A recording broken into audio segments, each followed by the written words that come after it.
Get it done. Down here slumming, sir. What was that? Boys are getting riled up, Jim. We got a problem.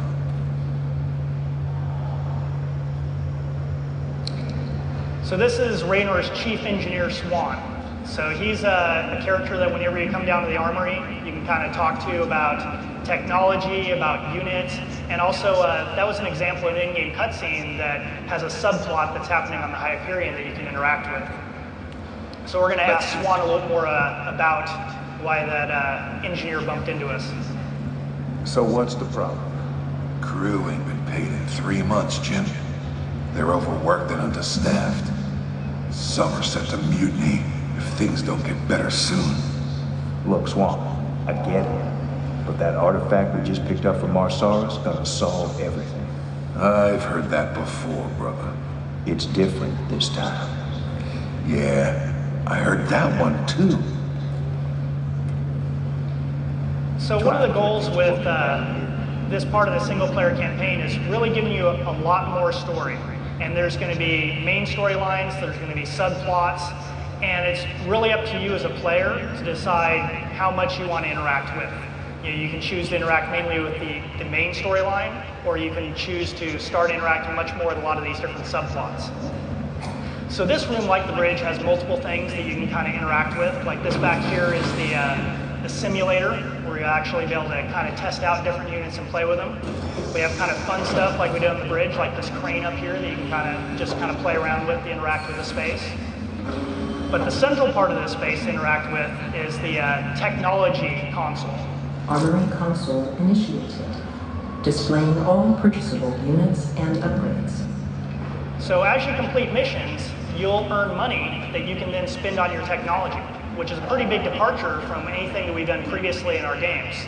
So now, rather than just doling out upgrades and spells and abilities and units themselves, we're going to give you the power to choose when and how you want to buy units. So you can see like everything from upgrades, like the Marine Combat Shield, or things like the Battle Cruiser, which I can't yet afford, are all available for purchase. But since I'm demonstrating, I can go ahead and buy the Viking. So we're done with this area. We're going to go back up to the bridge. And now, probably the most important feature of the bridge itself is the star map. Star map initiated. Select any world for additional information. So just like we're empowering you as a player to choose which technology you want to decide how you want to advance through the campaign, we're also going to give you choices over which missions you choose.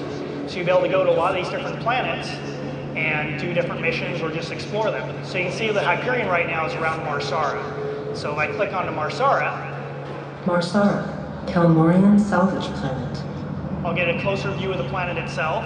And just like when I was talking about Warcraft 3, how we're trying to give you more of a sense of the world of Warcraft, here we're going to give you a little more sense of the Starcraft universe. So you can see there'll be different things to click on a planet that, is really just information that isn't necessary for the missions itself, but really just kind of gives you a little more depth in the world that you can explore kind of at your own leisure.